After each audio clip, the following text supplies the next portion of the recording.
the All Bodies Fitness Podcast, brought to you by certified personal trainer and nutritional consultant Patricia Sullivan and co-founder Patrick Foster. This podcast is intended to motivate, inspire, and educate our listeners. As we explore all topics related to health and fitness, join us weekly for new episodes. All right. Hey. Hey, how you doing today? I'm doing really good. Excellent. Number 26, I believe. All right, we're really excited for today. Yeah, we got a special guest. Yeah, we're going to interview Steve Greene, former competitive bodybuilder and gym owner. Been working out with weights for 51 years, and he's on the line. So. I was only 4 years old when he first started working out. 1968. I was born a year old. Man, he's really going at it. I know, he's terrific. So let's bring him on. Hey, Steve, you there? Yeah, I'm here. All right. All right, welcome to the show. Thank you so much for coming on. Well, hey, you're welcome, and thank you for inviting me. This should be fun. I've only been interviewed one other time in my life when I was a teacher about some program at the school. That's been a long time ago. Oh, wow, yeah. Well, bless you for teaching, because that's a great thing to do. Yeah, thank you. Yeah, I enjoy teaching, whether it's in members of a gym or for kids or whatever. Yeah, that's true. Yeah, because, we know you used to own a gym and be a competitive bodybuilder, and humble guy, though, because you got rid of your trophies. That's pretty amazing. Yeah, right? Well, that's what age does to you. As you get older, the ego starts to fade away, and you just say, hey, I just want to be nice to everybody, because that's what it's all about, Mm-hmm. And, yeah, you become more of a I don't need to be statesman. the biggest or strongest guy anymore. That's right. Yeah, you become more of a statesman, caring for others, right? Spreading love. That's awesome. That's Yeah, right. that's true. Yeah. There's a lot to learn right there. I know, he's an amazing guy. And I want to encourage everybody to check out his YouTube channel, which is youtube.com/C/Iron Vegan. Because that's one of the things that we found you from, was from YouTube, because I saw how built you were, and you're in your 69th year, and you look terrific. You look very strong and healthy, and very inspiring. And, the fact that you do that on a plant-based diet is inspiring to me, because that's something I strive. And you're an avid bicyclist, and you also have your own bike shop. Cyclist. Cyclist, what did I say? Bicyclist. Oh. Isn't that like vroom, Cyclist. vroom, vroom? Oh, right.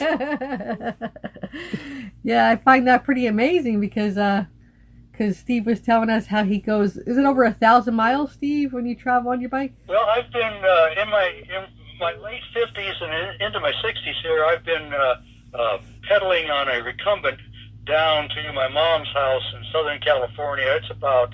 It's almost 1,000 miles. It's Wow. 990 miles or something. Yeah, camping in a tent at night and all, and so. Wow. Yeah, Wow. I kind of like being an advocate for that you can stay healthy as you get older, and all this stuff that we believe in America, that early death and all these miseries that we attribute to age. It's not really the case. At least that's not my experience. Yeah, that's amazing. I mean, because let me just ask you, at 69 years old, you're really active. You're retired, I assume, from working, right?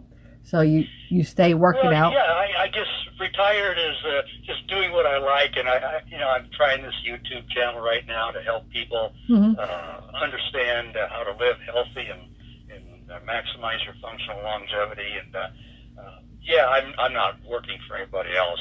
Yeah, right? no, I think that's great. But I mean, the fact that that you've come to that conclusion, and you're so active and healthy. But do you take any medications? I take no medication. Wow. I haven't seen a doctor for years. I mean, That's amazing. Healthcare in the United States, healthcare is synonymous with doctors and healthcare providers. I believe healthcare is a personal, individual thing, and that when you get involved in the medical establishment and medications and all, then you've gone into the realm of what I call illness care. That's true. I think doctors have their place as far as, if you have an accident, break an arm, or certain things, obviously you need professional medical help. But if you take advocacy for your own personal health, which is what I call healthcare, then that keeps you out of the illness care system.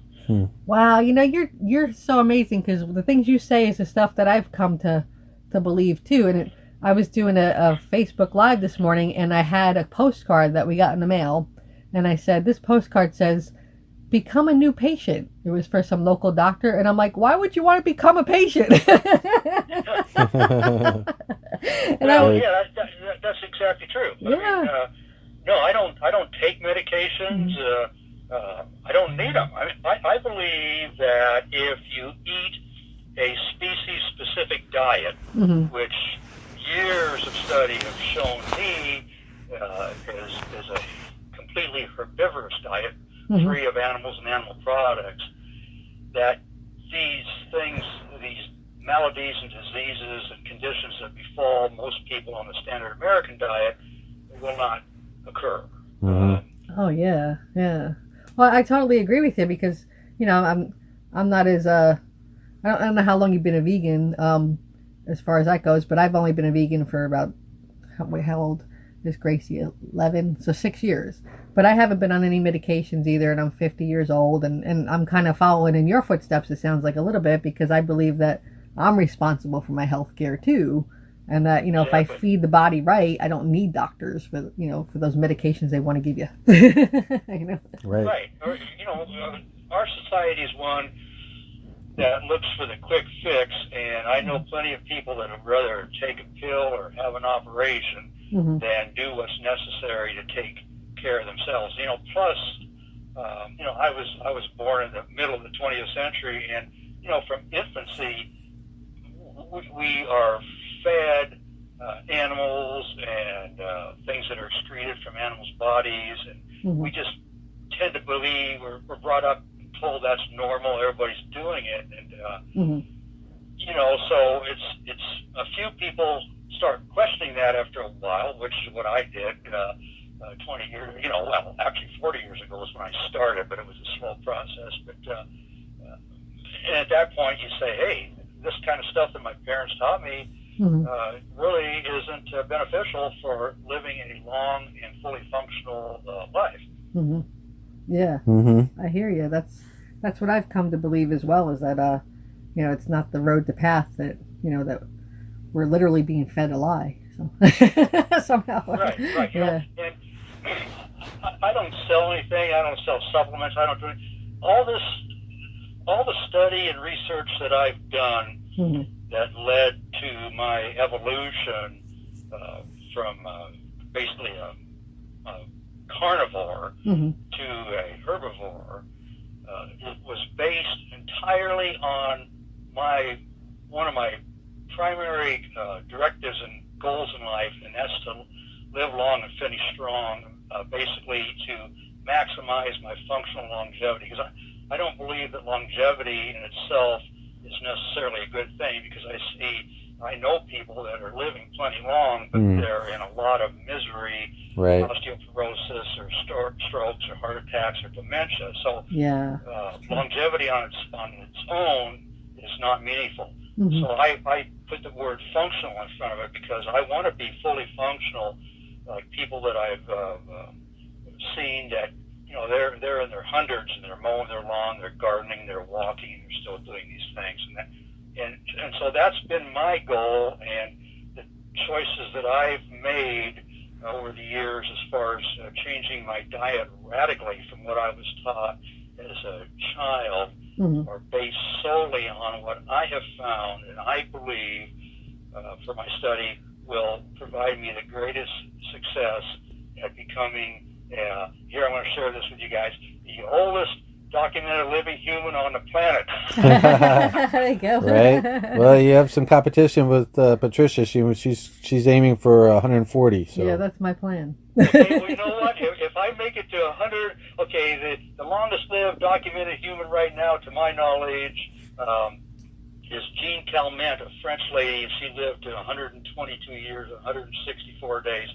So I'm kind of been aiming for 125 or thereabouts. Okay. So if I go at 125 and you make it to 140, I'll never know it. But because I think you can. Yeah, that's awesome. That's funny. That's super. Yeah. Well, I mean, what you're doing right now is inspiring for not only for myself and for people hopefully that are going to be listening to this, but people your age, I mean, you're riding a bike 1,000 miles At at your age. 69, yeah. You know, that's incredible. That is, I mean, I don't even know. I don't even know if I have the mindset to do that myself. Well, So, you know, I gotta say that you use the word mindset, and it takes a really strong mindset to even set out on one of these things. In fact, before I do it, you know, I've always been telling people on my cycling thing that, you know, this is what I'm going to do. And one of the reasons I announce it ahead of time is because otherwise you back out. I might check it out. Yeah. You know, but it takes you know, close to around 3 weeks to do it, and camping in a tent at night, occasionally getting a motel if you know, if it's really bad weather or whatever. But yeah, it takes a lot of mental stamina to do it. I think that a lot of people could do it physically, but it's just the mental part is that's hard. Oh, what was the mental hurdles that you had to overcome in your transition, your evolution from where you were, and, you know, when you were in competition and the steroids and all those things like that, and to where you are right now? Because right now, I'm sure it's a lot easier. I think a lot of that just has to do with age, but it's not just that. It's also thinking about it. Like, okay, I used testosterone steroid back in my mid-20s for about a year, maybe a little more than a year. Okay. But even back then, when, you know, you think you know everything and you got the world by the tail, there's something about it saying this isn't healthy, because guys were suffering or having health problems from it, bodybuilders back then, and I realized on some level, well, one thing that gave me a clue is this stuff works. Yeah, my muscles were getting much larger very quickly, and my strength was skyrocketing. But one thing that really tipped me off is that my strength was exceeding what my connective tissue and tendons could handle. I was doing bar dips where you're on a dip machine, and I was putting strapping a weight around my waist and a big dumbbell, like 110, 120 pound dumbbell hanging off me. Wow. And I actually got to the point to where my elbows were hurting, you know, and they started hurting on a, you know, there's like this low grade pain all the time. And I realized what was happening because I have a small bone structure, and that's why bodybuilding has always been an uphill battle for me. And so I was exceeding with the steroid usage what my bone structure and my connective tissue could handle. Wow. That's one thing that said, hey, you big dummy, you know, you want to be the biggest, strongest guy, but at what expense? Well, how tall are you, Steve? Well, I have been 6 foot 3/4 of an inch, but I have found, and this is one thing I kind of shared on my YouTube channel in one of my talks, I think you do settle over time. I mean, you know, I have strong bones and all, and I've been working out for 51 years, but I think there's settling going on. I mean, because I measured myself a year and a half or so ago, and I think it was like 5'11" or something. Okay. And so I don't know what it is. And I think part of it's posture. And I did a couple talks on posture, and I'm working on that even now, because as you start heading in on 70, you realize that, gee whiz, I'm not standing up as straight as I used to, or gee whiz, my lower abdominals from the, you know, your pelvic bone to your navel or whatever, starting to protrude a little bit. Now, why is that? Well, okay, if I stand up straight, pull my shoulders back, and use my transverse abdominis to pull in the gut, you know, I can improve this, and you can add some height back. So I think it's just a matter of just, I don't know, settling in, getting sloppy. I don't know how to describe it. It's a number of things that you have to analyze and say, okay, why am I more than an inch shorter than I used to be?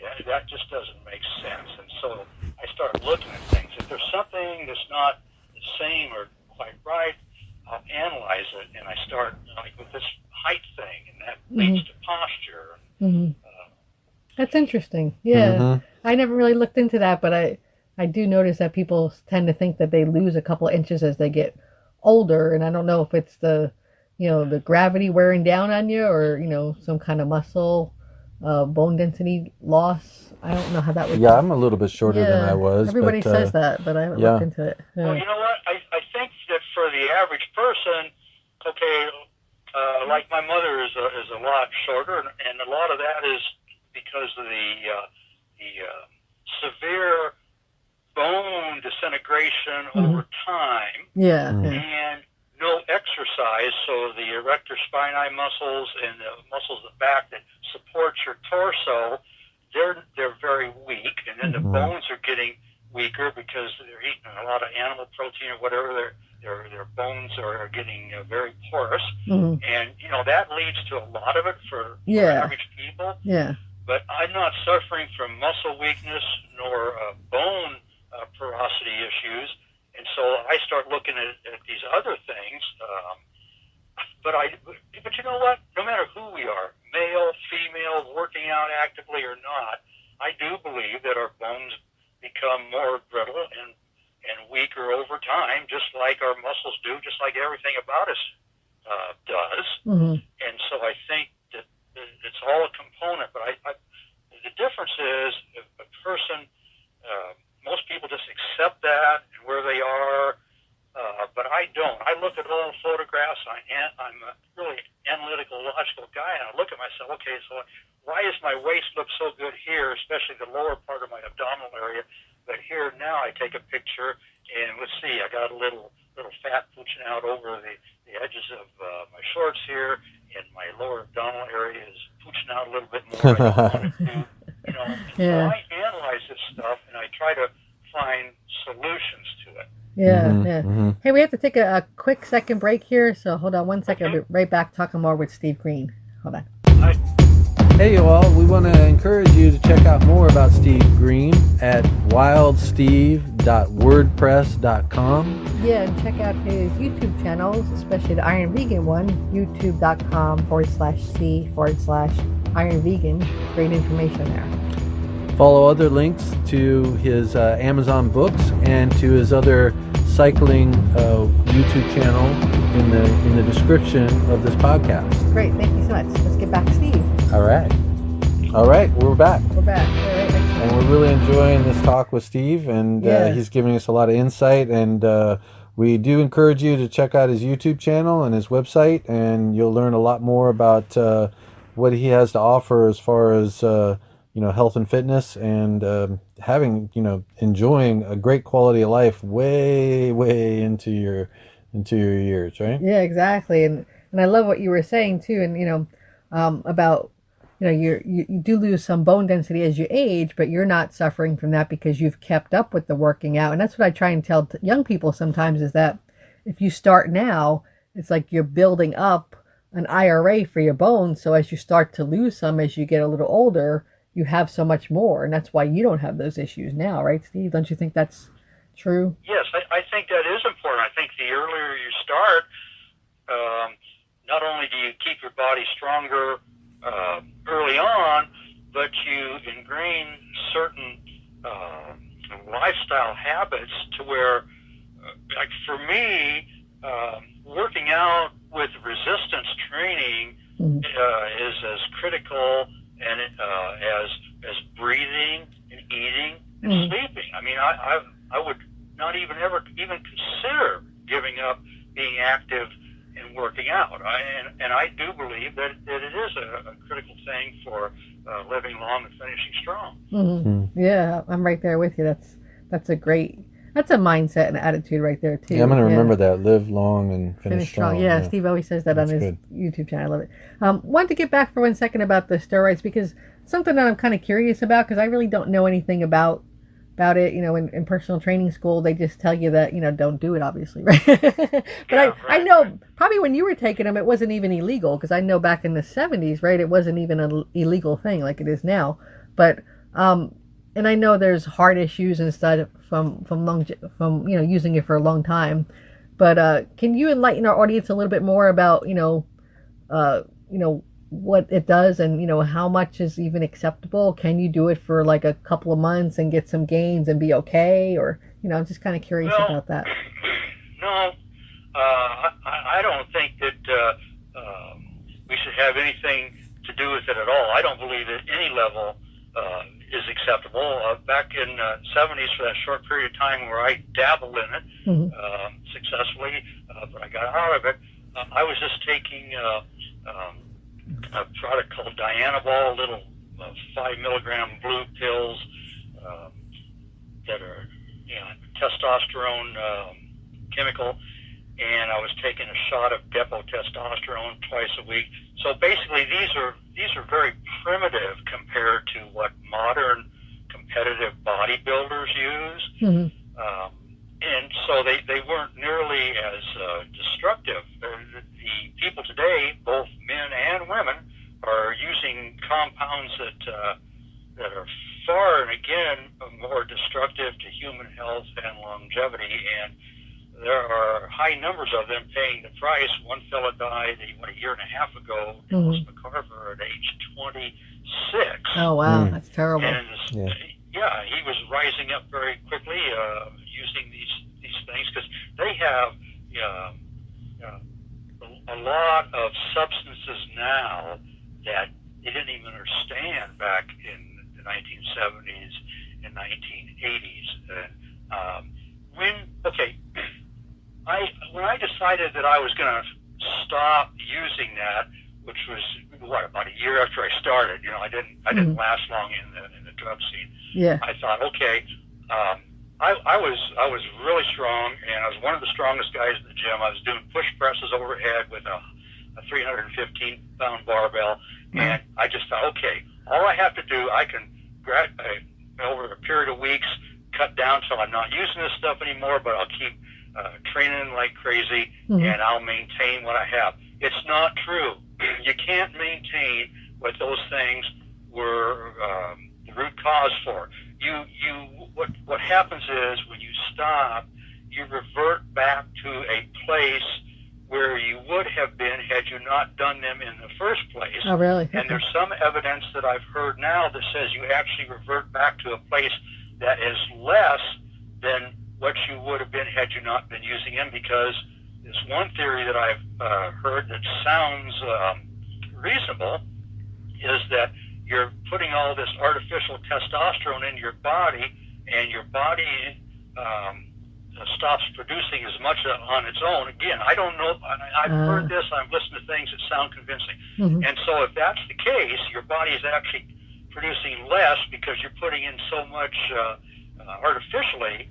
Then when you come off it, you're actually at a lower testosterone level than you were going into it. So this one theory says basically you're worse off once you quit than you were if you hadn't done it at all. And I mean, I know from personal experience that you at least revert back to where you would have been, because I did over the course of the ensuing weeks after I stopped entirely. My strength just gradually went back down. It's not that I wasn't strong and big still, but I didn't have that edge that the steroids gave me. And I mean, looking back on it now, I mean, it's absolutely not worth it, because why do we do this stuff? We do this stuff because of our human ego. Ego. And for men, being big and muscular and everything, there's a lot of ego perks that go along with that. And I think that's why you see it's mostly a phenomenon of people in their 20s, 30s, and 40s, and it doesn't continue. I mean, well, you die before you could go much further past that if you do it in your 20s. Unfortunately, it's sad, Yeah, it could kill you. I mean, it's not a good thing because it's not natural. One question that I look at life, this lens I look at life through many cases, is I ask myself, is this natural? If I look at something I'm eating, is this natural? In other words, is it natural for me to drink the the infant milk from another species. Exactly. Yeah. No, that's absolutely not natural. Or is it natural for me to eat the ova from a female of another species? No, that's not natural. And so even if there's so many ways to look at it. Is it healthy? No. Is it natural? No, it's certainly not natural. Is it ethical? No. And it's the same thing with these steroids. Is it natural to be injecting these chemical enhancements that are designed by scientists into my body? No, that's not natural. And so if you do things, I believe, that are not natural, ultimately you're going to pay a price, because the body it's not made to handle those kinds of unnatural things. Yeah, I know that's true. It's you're paying a risk one way or another, right? You're going to pay a penalty for it. So we've heard the term a lot, whole foods, plant-based diet. That's yes. Yeah, that's and what I like. And I think from talking to you before, you also restrict yourself from any kind of oils, salt, sugars, all that, right? Correct. I don't salt food. I don't put sugar. I haven't had a sugar. When I was a kid, my mom and dad had a sugar container on the table, and if we had grapefruit, the first thing we do is we just bury it under sugar. Yeah, right. Yeah. And when I eat grapefruit now, I just eat it natural. I like the tart flavor. Yeah. So no, I don't use those things. No. Wow. You're inspiring, definitely. Well, the funny thing is, people think, oh, you're depriving yourself. I don't. It's learned. Okay, I heard a good quote recently. Babies aren't born coming out with a desire or a need for macaroni and cheese. Mm-hmm. It's true. Our tastes and what we eat are learned responses. Mm-hmm. Yep. Okay, and so I made the decision to evolve away from eating anything to do with animals for my own personal selfish health reasons, because I wanted to live long. Mm-hmm. But I've been eating this way for so many years now that I don't feel deprived at all. In fact, the thought of eating the way I used to, I wouldn't want anything to do with it. I mean, sure, if I smell a barbecue somewhere, there's a certain, maybe it's an emotional response. I don't know what it is, but I certainly have no desire to return to that kind of eating. Mm-hmm. Yeah. Yeah, well, that's what I always say, is that people are like, how do you eat like that or whatever? I'm like, well, you get used to it, and then you start liking what you eat. It's just a natural response that your body's going to have, because, just like an animal, I always say, have you ever switched your dog or cat's food? At first, they may not like it, but after a couple of days, they start liking it, because it's what you eat. You got to start liking it to survive. That's what happens. Yep. It's just natural. Well, right. And once I started doing this for my own health and longevity, and to live long and finish strong and all that kind of stuff, then you start looking into more and more of this stuff. And like there's Dr. Milton Mills, I think he's back in New York, talks about a species-specific diet. Yep. And if you look into it, his talks are actually quite excellent, and it's clear to me at this point that human anatomy is totally herbivorous. There's nothing carnivorous about it, from the way our mouths are shaped, the way we chew our food before we swallow it, the length of our intestinal tract. Mm-hmm. I mean, there's so many clues that most Americans and most first world country populations are not eating species specific diet. Exactly. Yeah. Mm-hmm. That's the thing that I say too all the time, is that if you look at our digestive tract from our teeth down to our huge intestines, that's much more of a herbivore than a carnivore. We don't have canines. We don't have a short digestive tract like a cat. Right. It's not us, so we don't have a natural that's correct. ability. And like a carnivore, like a lion, for example, I mean, will tear into something and just swallow big pieces of the animal that it's eating whole. Okay, well, we can't do that. We can't digest it. Yeah. When we meat, and this is one thing I learned a long, long time ago, one of the first things, it actually goes through a process called putrefaction before it's eliminated from our body. And the meat actually starts rotting in our intestinal tract. And I believe, and I've heard several experts talk on this, basically the fastest, most efficient way to get colorectal cancer is to keep your intestinal tract full of dead animal tissue, and that'll do it. Yeah, true. Yeah, very true. Wow. Yeah, powerful stuff. So it sounds like that there's a lot that can be said about having a this kind of a better nutrition, not just for prevention and having a better quality of life, but also for treatment of current conditions that you might be experiencing. Well, from what I am learning, and I listen to lectures from a lot of the current crop of researchers and doctors. You guys know them all, and the evidence that I am seeing it tells me, and that these diseases, most of the diseases that cause death in Americans, like heart attack, strokes, and, these kinds of things, diabetes, occur because of diet.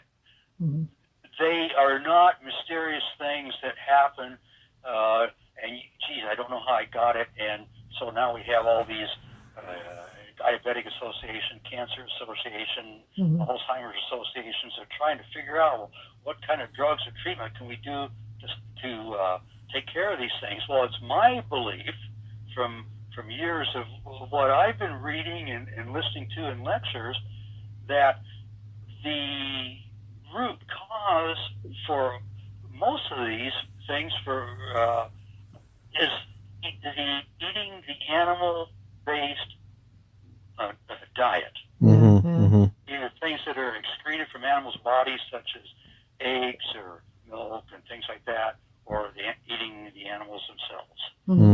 Yeah.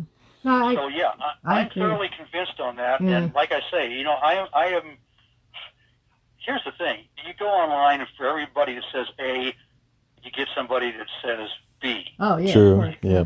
The exact opposite, And so one of the common things is, well, let's see who funded this study, or what are their motivations, or are they selling DHA on their website, or whatever the case may be, And I don't give a rip about that stuff. I'm not selling anything to anybody. I just like helping people, and I've come to my conclusions based on my own selfishness, because I love being full of energy. I love the way I feel. I've never felt better in my entire life. I'm much more fit overall now than I was, 20, 30, 40 years ago. And wow. So, why is that? And I believe it's because I've gone to a species-specific diet. That's a fancy way of saying it. I'm eating what I should be eating. I always have thought, gee whiz, if we didn't have the middlemen in this food chain of first world countries, in other words, we didn't have the slaughterhouses, the butchers, and all these kinds of things, most people in the United States and other first world countries would probably go vegan and nothing fat. Right. Or at least vegetarian, and still, they still might go out and milk cows and have chickens in their yard, but at least they would be doing it on an ethical playing field rather than having these huge farms where these animals are mistreated. That's true. So yeah, I mean, okay, my mom, 92nd year of life, about to start her 93rd, and she still eats, ground animal muscle and stuff. Well, why is that? Well, it's because there's somebody that's going out and making it and packaging it in small little packages to where she can look at it and eat it. If she had to go out in a field and kill a cow, she wouldn't be eating meat anymore. That's or for if sure. she had to milk a cow, she probably wouldn't be having anything with milk or cheese in it anymore. Right. True. You know, I mean, we've fallen into this because there's a multi-billion-dollar or maybe trillion-dollar industry. Oh yeah, there's a lot of money in it. Yeah, definitely. You know, one of the things that Right. that came to my awareness that I didn't realize, you know, because I've looked into this just like you, and I realized that, you know, cheese wasn't as big of an issue until all like the fat-free milks came out, right? And it's like, well, now they got to do something with all this fat they remove from the milks because people realize you shouldn't have that much fat. And well, let's make cheese and not tell people that it's just the fat of the milk. You know, it's like... Well, correct. And it's my understanding from one of the lectures I heard a year or so ago that, what is it? I might get this wrong. There's something in cheese. I'm not sure if it's a compound that simulates cocaine or something. I mean, it's highly addictive. Bizarre. Yeah, it's very something addictive. that stimulates a pleasure receptor in humans, and that's why almost across the board, cheese is one of the last things that we give up if we're evolving into a herbivorous diet. I know it was one of the hardest things for me, cheese. Yeah. You know? No, I know. And apparently there's a physiological basis for that. Yeah, well, I used to love grilled cheese sandwiches. I haven't had one in years, Oh, but yeah. it's like, I remember, you know, it was like, wow, and it is very addictive. I agree, but you know, it's the ultimate, like, you know, take the fat that people think they're saving and give it back to them in a way they don't realize and make it even more addictive. You know, it's pretty amazing that they industry doesn't waste anything. You know, you know, it's like, That's correct. And you know? see, the average person does not have the time to study all this, nor do they don't want to know. respect their own body enough to want to better themselves and make themselves healthier. It takes a lot of time and a lot of years to do all this reading and listen to lectures and sort through this stuff, because there's so much. For every A, there's a B. And so you say, okay, look, here's an expert who's a doctor saying B, and here's one that's saying A. How do I make sense of this? So it takes so long to keep studying the evidence until you learn enough, if you stay at it long enough to where you can make that determination. But now, you know, you have things like YouTube, which is a real sweet and sour thing. You can learn a lot on YouTube, but now it's very easy for a lot of misinformation to get spread through this social media thing now. Oh yeah, of course.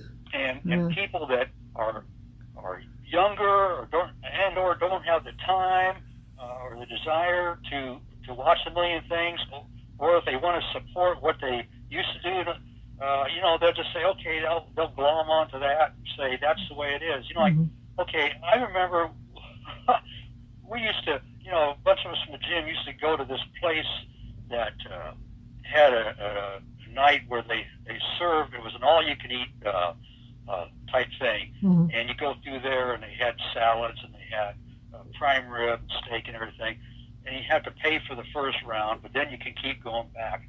I remember one night I went through there 5 times and kept getting slab after slab of prime rib. So you see these people on there that they're motivated to keep doing what they're doing. If anybody, I was a prime example of somebody that did not want to change. I loved my animal food, my animal products, and 425 grams of protein per day of animal-based protein for years when I was younger. I mean, it's just utter foolishness what I was doing. Utter foolishness. A fast track to an early grave. And yet that's where I used to be. So, and that's why it took me so long to switch over, because I've had to convince myself, and I wasn't trying to convince myself. That's the whole point. I was just doing unbiased research. Like, okay, why can't I keep eating the way I'm eating? Yeah. But you know, you keep looking at the evidence, and no, that's not what it's showing. And so, despite what I liked to do and what I like to eat, I slowly changed. And yeah, it took me a long time. I think people that switch over to a vegan diet for ethical reasons, where they just do it all at once, or like I know a lady says, well, twice a week I'm going to go vegan, and and see how it goes. You can't make a sudden switch. I think making a sudden switch is a recipe for disaster, because your gut can't process all of a sudden a bunch of plant-based material and beans, legumes, and grains, and these kinds of things after it's got all this nasty bacteria and putrefaction from eating the meats. It has to be a gradual process, in my opinion. Yeah, it makes it a lot easier for sure to do things gradually. And it's never too late to start. Get started anytime. Yeah, exactly. You could always start. Exactly true. I mean, gee whiz. What did I go? I went about 50 years doing what I was taught. And then towards the end of that 50-year period, I had started looking into things.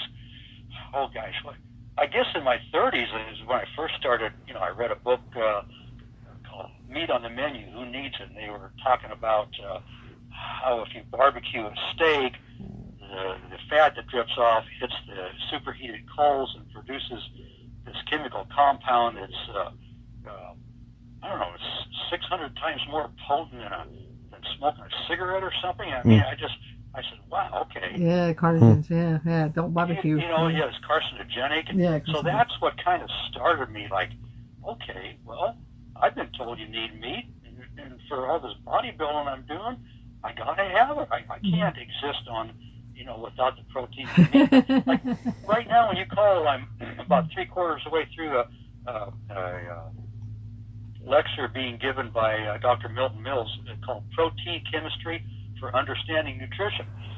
I have saved this link. This is one of the most important things. He's also the one that talks about species-specific diet and why we're not carnivores.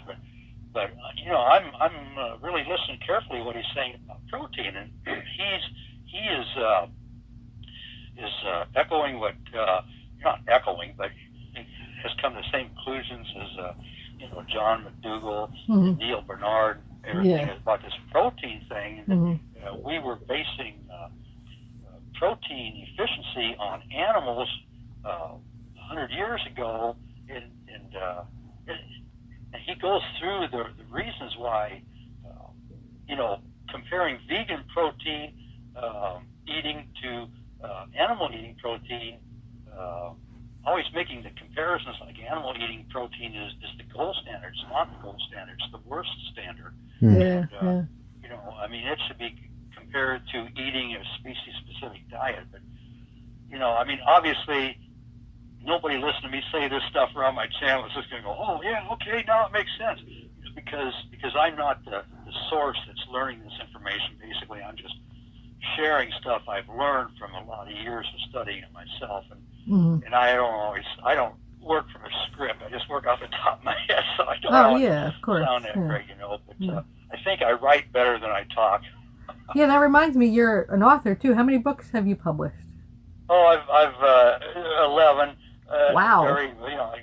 I think it's 5 on cycling, 4 or something on Death Valley National Park, because I used to go out there and go jeeping out there, and I really got into that. And wow.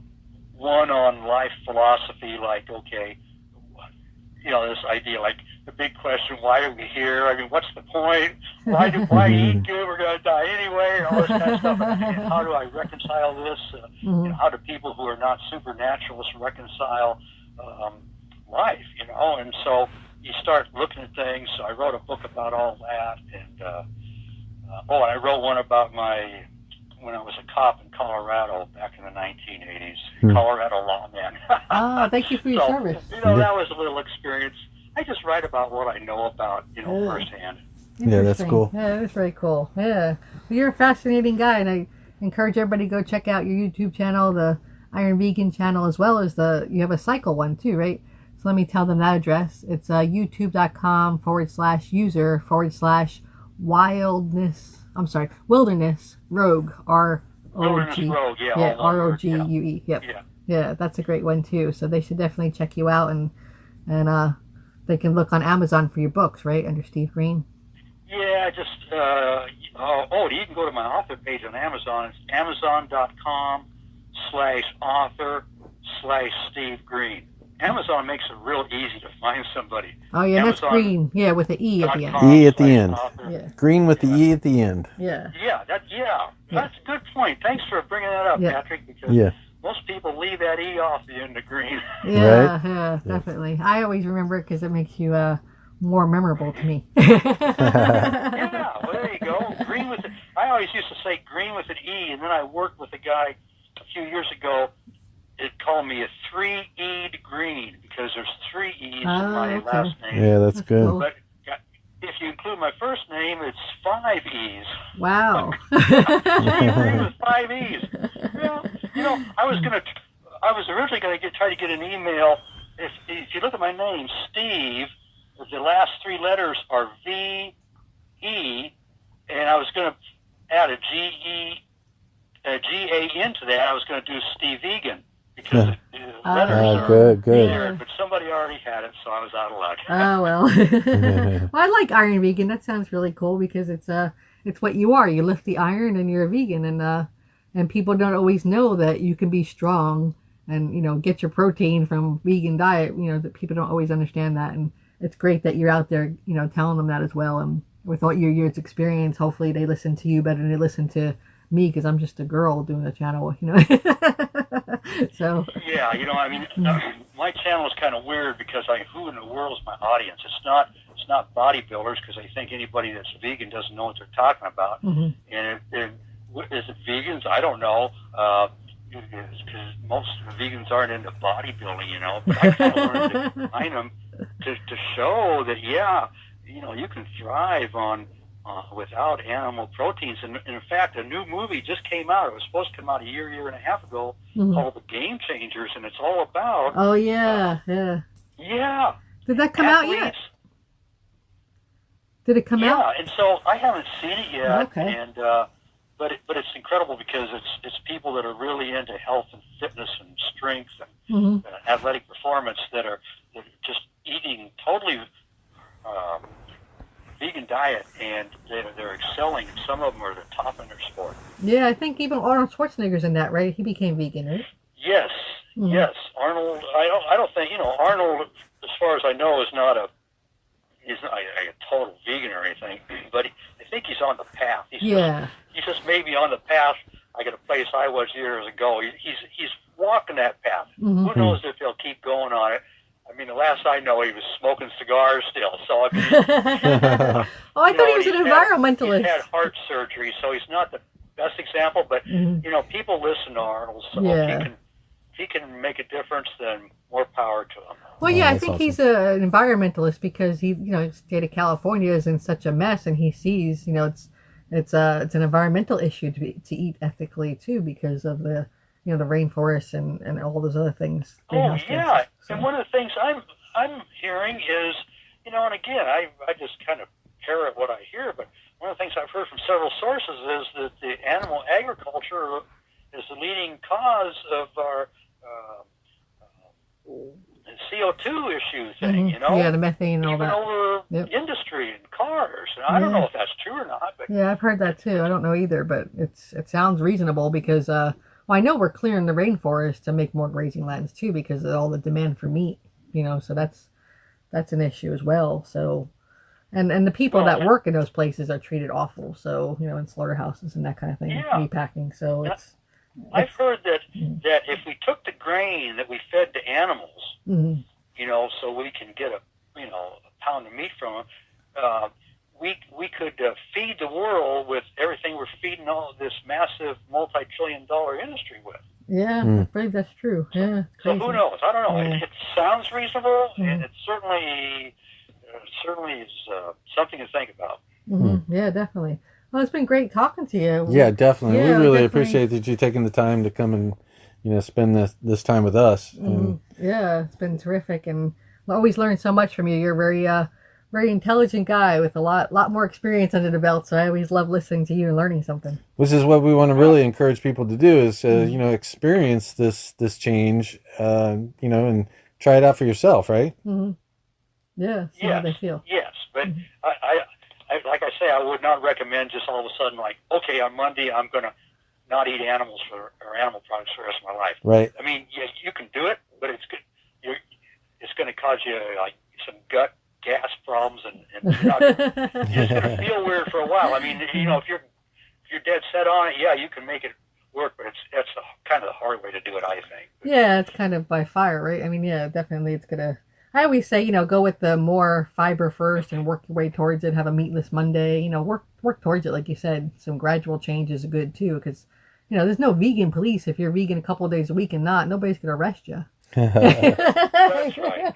Just get your mindset on living long and finishing strong, There you and go, I love it. start taking one day at a time and making progress towards your goals. That's right. Yeah, we love it. Well, feel free to use that little phrase that I came up with. That's just kind of my mantra. Live love it. long, finish strong. Yeah, we love that. I Thanks like so that. much, Steve. We love it. Yeah, Yeah, I appreciate All it. right, thank you. All right, thank you so much. You have a great one. All right. All right. Okay, you too. All right, take All right. care. Bye-bye. All right. Well, that was great. That was great. We Yeah, really definitely. appreciated Steve being able to take the time and come and talk to us. And it's been an extra long segment here of our podcast about But so the much longest good one. stuff. Yeah, good stuff. And we really want to encourage you to go and check out his YouTube channel and check out his website. And you'll learn a lot more about where he's been and what he's experienced, and also his Amazon books. Oh, we didn't tell him the website. It's wildsteve.wordpress.com. Check that out too. Yep. wildsteve.wordpress.com. Yep. Yeah, definitely. All right. Great guy, and the Iron Vegan channel and all that. Definitely. All right. Thanks, everybody. So much, everybody. Take care. Have a good one. Bye. Bye-bye. Thanks so much for joining us today. If we added value for you, please let us know. Give us a rating, leave us feedback, or email us at info@allbodiesfitness.com. Be sure to subscribe so you don't miss any future podcasts.